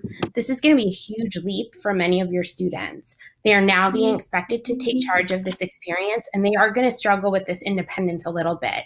So I'm going to encourage you as their families to really push back against your own urge to solve this for them, and instead really coach them through how to solve some of these questions and concerns on their own. This may include you asking them who they've connected with on campus, and maybe even helping them brainstorm some questions that they can prepare in advance of meeting with our staff. We do have a lot of systems in place to reach out to students directly and proactively, but we really are best situated to help them when they reach out to us. Proactive outreach looks different depending upon your student's degree program and who their advisors are. But all students are required to meet with someone on the advising staff, usually their faculty advisor, prior to registration. But we are all always available to meet many times throughout the semester. So most advisors reach out to students for general check-ins, as well as around critical deadlines. If your student's advisor hasn't requested a meeting yet, your student should really be encouraged to reach out. Our course instructors are also encouraged to submit progress reports to the advising deans throughout the semester. It's not required, but when the advising deans receive notifications that a student's not attending class, not submitting assignments, earning below a C-, they will reach out to the student and the student's advisor. Depending upon the circumstances, the dean may also meet with the student. It's important for you to remember that most of our classes are structured really differently than what you're used to seeing in high school classes. Our instructors aren't seeing your students daily, and they're also not assigning graded work on a regular basis. Your student could be in a class where they only have 1 or 2 papers total for the whole semester, so we may not get performance feedback as regularly as you'd like. But if at any time you're concerned about your student's progress or their ability to connect with resources, please connect with your student's advising dean. We can't share a lot of information about their record without their permission, but we can hear your concerns and listen to what you're worried about, and then reach out to the student to have a conversation with them. I know that it's really frustrating for you to know that there are so many of us ready and willing to talk with your student, and to see your student not really being able to make that connection. But please don't worry alone, and reach out to the advising dean's office. That's excellent. Thank you. And I have a question for Michelle from one of our parents. It's the last town hall, President Monaco indicated the majority of positives on COVID were related to people meeting with other people off campus, and he thus encouraged students not to meet with people off campus. To that end, are you encouraging students not to go off campus, if at all possible, for any non-necessary reasons, such as asking them to avoid eating off campus when possible? Yeah, thank you for that question. And I think that that can be complicated. What we're finding right now is that students are working really, really hard to abide by the parameters that President Monaco and others have set. They're wearing their masks, they're social distancing, and they really want this semester to be able to be completed. And so some people do need to go off campus, as you know, for jobs and internships, and to buy food or to go to a pharmacy. And so I think what's important to remember out of that question and what President Monaco said is that going off campus and seeing people who aren't in your cohort, or going outside and thinking, well, we're outside, so it's okay if we're sitting side by side, as long as we're outside, we don't need to wear masks, that actually is problematic. And that what's important is that if you that you try not to go outside your cohort, that you do, when you're inside, that you do maintain social distancing, that you do wash your hands regularly and bring hand sanitizer with you, and that the first thing you do when you come back from being off campus is to wash your hands and or sanitize. And so that is, I think that's really the principle behind President Monaco's comments. And I really do have to hand it to the students because they have just done a fantastic job. Thank you, Michelle. Our next question is about residential life and learning. It's for Josh. Our daughter is currently a sophomore, but is already feeling pressure to find housing for next year off campus. However, she's also very interested in trying to live on campus, but doesn't know whether she'll be able to secure a place on campus. Could you please discuss the disconnect between apparently needing to sign a lease for next year in the near future and the lack of certainty regarding on-campus housing availability? Sure, thank you for the question, and I'm glad I have the opportunity to answer that question in front of a large group of parents, because I think this is a very, very common misconception out in the universe right now. Not even in COVID times. In general, this is a misconception out there. First is that the vast majority, over 70% of our students sign leases after March. So late February into March and then beyond for that following fall semester. What that winds up meaning is that the students who are signing leases right now are feeling a sense of anxiety and pressure that is truly put on them by the landlords and is in some ways a little predatory in a way that, my office is not very happy about. It's difficult for us to do anything about it except for to advise students and parents not to sign leases right now. Most of the leases are available in the spring, and we do highly recommend that folks wait until then. That being said, I can give you some actual data and statistics. I'm in my third year here at Tufts. Every year that I've been here at Tufts, every single student who wanted to live on campus has been offered a space on campus. Even from our wait list, which at times has gone up to 400 people, we have always been able to offer a space on campus to every student who wanted it at some point in the process. So I think that's an important element for folks to understand as well. Our housing selection process this year is going to be pushed back slightly. Normally we would start our housing lottery in the fall. Obviously, given the uncertainty about what COVID will bring and what the path of the pandemic will be, we didn't think it was fair to ask students to kind of lock themselves into a housing process right now. Again, another reason why we encourage them not to sign leases right now, and instead wait until the beginning of the spring when we'll be able to let folks kind of have a little bit more sense as to what our environment will look like in the fall. The last thing that I'll mention about this is that we partner with apartments.com through our off-campus housing website. So we actually have a pretty good amount of listings on our off-campus housing site. Folks should go in and take a look at that. It's offcampus.tufts.edu. And then in our department, we have a staff member who works primarily with off-campus students and helps support them with looking at leases and things like that. And I will lastly say that my office has spent a good amount of time in the last 7 months talking to students about how to get out of leases that they signed too early and that they wanted to get out of. And it's very difficult to get out of a legally binding lease when you sign it so early. So again, I would just say I'd highly recommend that folks wait. And again, we've been able to offer spaces to everybody who wanted things. Maybe not right away, but at some point we've been able to. That was such a comprehensive answer. Thank you. Our next question is for the Career Center for Chris, but I should point out in our poll, it turns out 60% of the people on this call are freshman parents. And yet this question about the Career Center runs the spectrum of all grades. So here we go. We received a lot of questions about helping students of all class years. For example, how do you help my first year, my sophomore, my junior, or my senior? With that in mind, can you talk about how the Career Center helps students of all class years and majors get internships and jobs? Sure, something that is near and dear to our heart in the Career Center, and I know near and dear to a lot of parents' hearts as well as our students. So the cool thing about the Tufts Career Center is that we are a lifelong resource. So we literally start, those of you that are parents of first years, when your first year arrived, or we started the process. But we're there all the way through graduation. So for your sophomores, juniors, seniors, but we're there beyond as well. So alumni who actually look for roles, we have an alumni career services, right? So if Neil, if ever's looking for an opportunity, he can come to the Career Center and we have folks to talk with him. So it really runs the gamut. It is truly your full life. But our career advising team really understands the value of both career exploration, which your first years and sophomores, and sometimes even your juniors and seniors are partaking in, but also focused career preparation.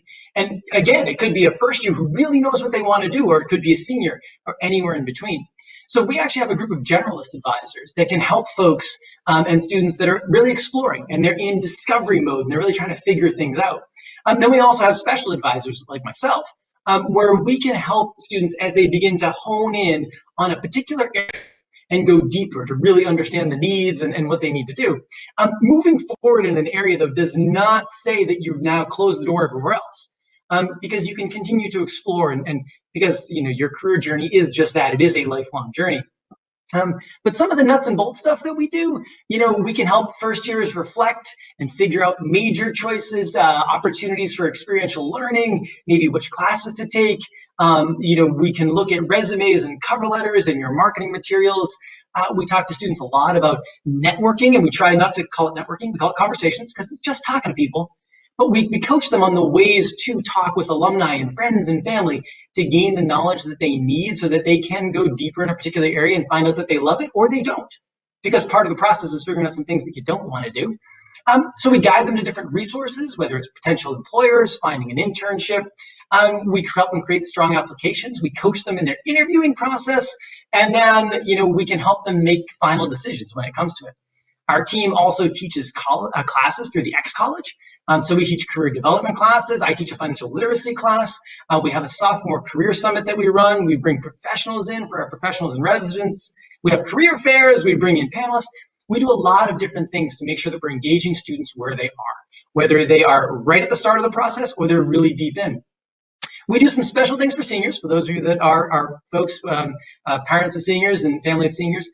We do some special things for them because we know that they're trying to launch into the career. So we have a #adulting series where topics include decision-making, salary negotiation. We do some life skills. There's a managing your personal finances, which is taught by a third party. So we bring in a partner of ours that we've known for years. And then lastly is our employer relations team. We actually have a whole team of people that focus on connecting with employers and encouraging them to recruit Tufts talent. So they are reaching out proactively to connect with employers that your students are interested in talking to. And so that's a way that we holistically try to bring folks in to gain opportunities for first years, sophomores, juniors, and seniors. Chris, thank you for laying out all those many, many options. Our next question is about advising for Rob, and the question is, what are the academic plans for spring 2021, and what are my students' options?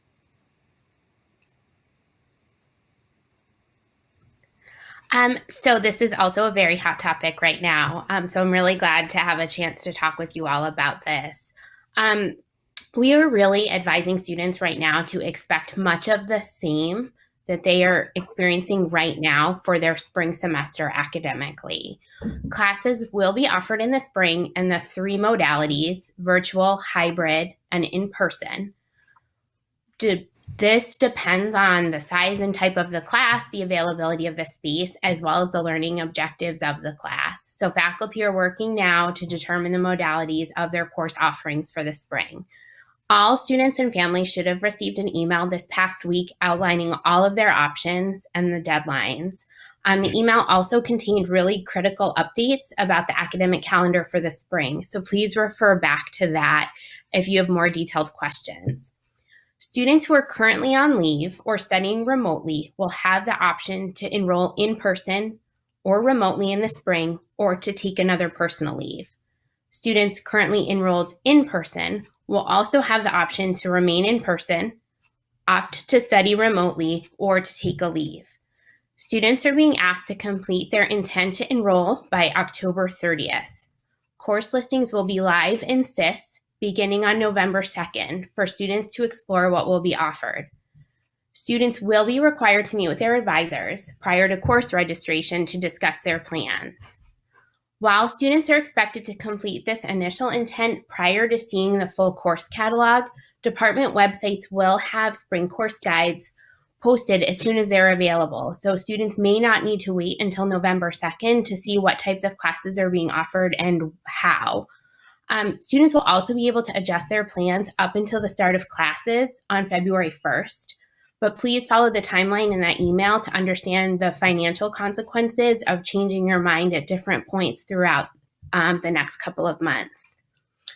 There will be in-person and synchronous opportunities for students to take classes, as well as virtual and hybrid, which are both going to be offered synchronously and asynchronously.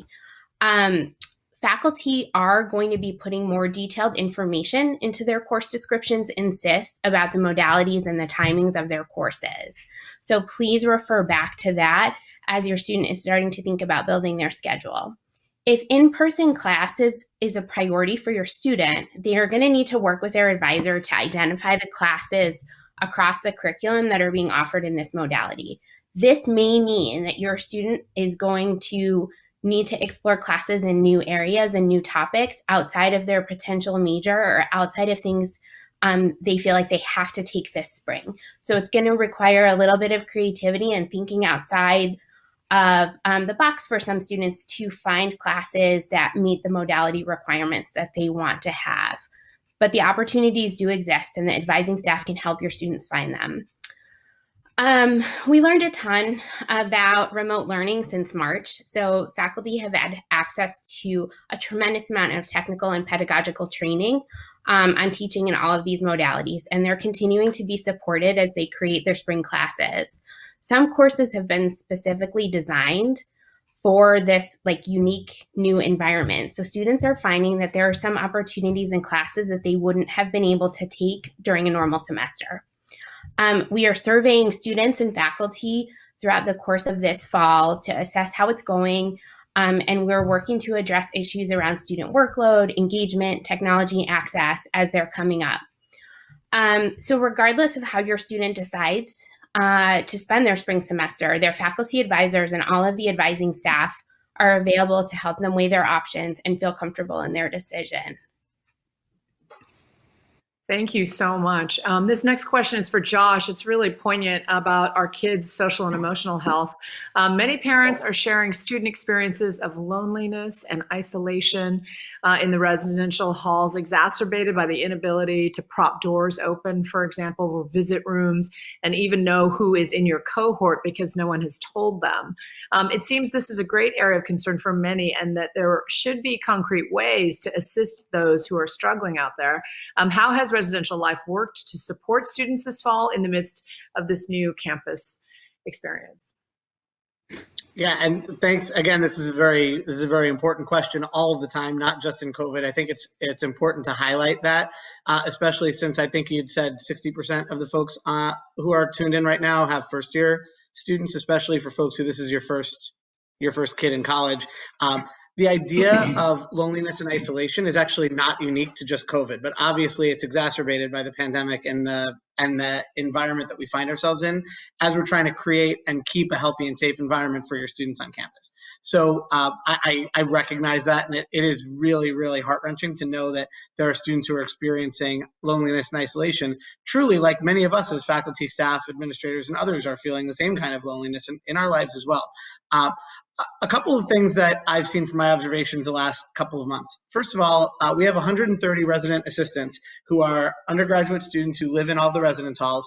This is the first year that we have all of our residential communities staffed by RAs, all of them, including our wood frame themed special interest houses, which is a huge, huge advantage for community building and development. We've increased the number of RAs in our first year communities to have lower resident to RA ratios so that there's less residents per RA. And with de-densification for COVID, we have less people in certain spaces anyway. All that being said, the RAs have been phenomenal, absolutely phenomenal this year in working in very difficult circumstances to build strong community in a really difficult way. Just as a sense of scale, in the first 2 weeks of the semester, RAs had planned over 100 individual events or programs, not including floor meetings, which all of them would have had at least 2 floor meetings by that point. So they're doing a lot of programs and events. Now, just because they're holding programs doesn't mean students are taking advantage of them. So I think that's something that's important to recognize, that although students may be feeling isolation and loneliness, that might be because they're not engaging with the opportunities that are out there. We've received in my office many calls from parents about being concerned about their student. I welcome anybody to call our office in Residential Life, look on our website, speak to our professional staff who oversee the area. And if you have a concern about your student, please reach out and let us know. Let us know who your student is, and we will figure out what's going on and how to be subtle and not obvious in trying to figure out how we can make sure that they are staying connected. I will say that we've been getting a lot of phone calls from parents with generalized concerns and not really willing to share the name of their student. And it makes it difficult for us to be able to provide their student support, not knowing who their student is. So I would just encourage folks to reach out to us. We are here to help support your student. I am confident that we're doing a lot to engage folks in the community, but it is a difficult time we're living in. And if there are folks who are falling through the cracks, we want to know about it. We want to reach out and support.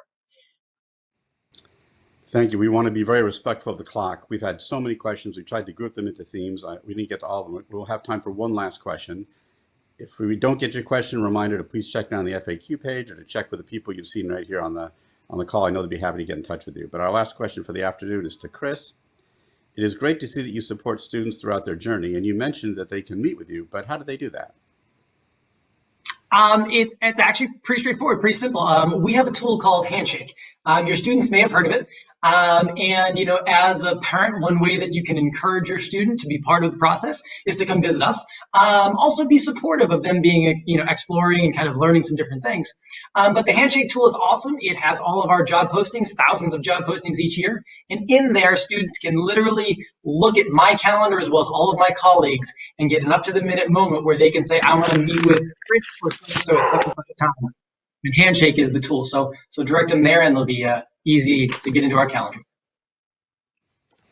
Well, as Neil mentioned, we are running low on time. That was an excellent Q&A session, I must say. Thank you. It makes me want to go back to college, which was a really, really long time ago. But thanks for joining us this afternoon, all of you, and for engaging us with so much information.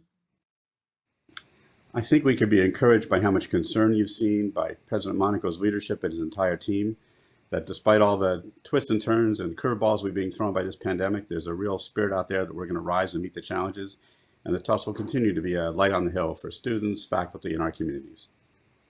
And clearly, as parents, we've sent our kids into this world because we know the value of this kind of educational experience. And while this year is totally different than any other, Tufts continues to be the global leader in approaching challenges like these with rigorous scholarship and science, but also with a huge heart. So on behalf of the Tufts Parents Giving Program, your official host for the event, and our family, we thank you for joining us today. We wish you best wishes to you and your families. Have a good afternoon.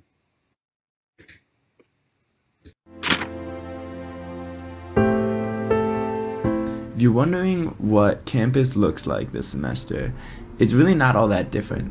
There is also a great excitement about being back on campus. We still see groups of people around campus, a little farther apart, talking and exchanging ideas and chatting and studying. We are back on campus and are so fortunate to be able to be tested twice a week. We're practicing with the team 3 times a week, doing skill sessions. The girls are in small groups, but we're having a blast. We're really thankful. We've done a really good job adapting as a community to still interact with one another, but in a way that's safe or online. I know a lot of clubs are kind of switching to more of a virtual platform, but still are trying to emphasize a sense of community and inclusion. It's been a fantastic start to the year. The students have been super helpful about making sure they're following protocol and following and checking in on our new reservation system.